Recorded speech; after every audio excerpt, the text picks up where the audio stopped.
आज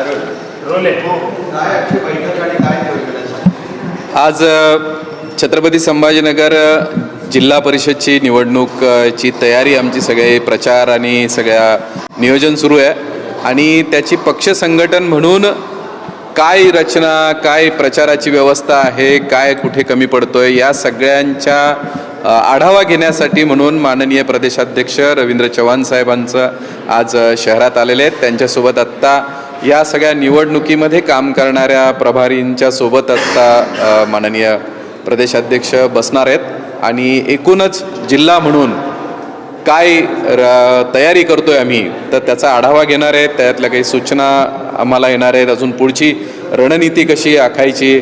अतिशय चांगली परिस्थिती आत्ता आम्हाला छत्रपती संभाजीनगर भारतीय जनता पार्टीसाठी ग्रामीण जिल्ह्यामध्ये आहे आणि त्यासाठी आत्ता आजच्या बैठकीचं नियोजन आहे. दुसरा विषय आहे की महापालिकेमध्ये भाजपचे 57 नगरसेवक आहेत. अजून घटनेचा नाही, महापौर पदाचा तिढा अजून काही नाही. आत्ता म्हणजे खरं म्हणजे प्रदेशाध्यक्ष हे जिल्हा परिषदसाठी आलेले आहेत, पण ही बैठक झाल्यानंतर आम्ही शहर म्हणून शहराचे कोर टीमची आमची आज बैठक होईल. त्यात आमचे गटनेता, महापौर ही बाकीचे नावं आम्ही ठरवू. त्यात आमचा एक निर्णय होईल आणि तो निर्णय आम्ही प्रदेशाला कळवू.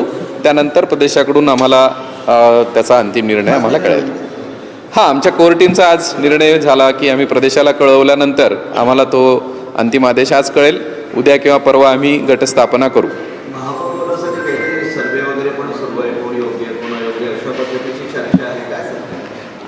सर्वे वगैरे भारतीय जनता पार्टीला करण्याची गरज नाही. अतिशय क्लोज मॉनिटरिंग करणारी पार्टी आहे आमची. त्यामुळे कोणता कार्यकर्ता काय काम करतो हे काही कुणाला विचारून किंवा पाहण्याची गरज भाजपला नसते. अतिशय बारीक लक्ष प्रत्येक कार्यकर्त्यावर असतं. प्रत्येकाची कार्यक्षमता पक्षाला माहीत असते. त्याच्यामुळे आमची यंत्रणा खूप सक्षम आहे आणि त्याच्यामुळे असा कुठलाही सर्वे आम्ही करत नाही. आम्हाला प्रत्येक कार्यकर्त्याचं बळ, ताकद आणि तो कोणत्या पदाला योग्य आहे याची सगळी कल्पना आम्हाला आहे. हे मी तर कायम म्हणत असतो की आमच्याकडे जास्त उमेदवार याचा अर्थ ही पार्टीची ताकद आहे की एका जागेसाठी खूप जास्त सशक्तता आणि चांगले कार्यकर्ते भाजपकडे आहेत. ही संघटनेची ताकद आहे. परंतु सर्वसाधारण महापौर सुटल्यानंतर 57 तुमच्याकडे नगरसेवक आहेत. कोण महापौर करायचा मोठा पेच तुमच्यापुढे निर्माण झाले आहे. पेच नसतो, निर्णय करायचा असतो. ती कोर टीमची यंत्रणा, पक्षाची एक रचना ठरलेली आहे आणि त्या कोर टीममध्ये मिळून आमचा निर्णय आम्ही करू. त्याला काही पर्याय निघतात का, एक मत होतं की अनेक मत होतात ते त्या बैठकीनंतर मी आपल्याला कळवतो. 3 नावं निवडल्याची सुद्धा चर्चा आहे.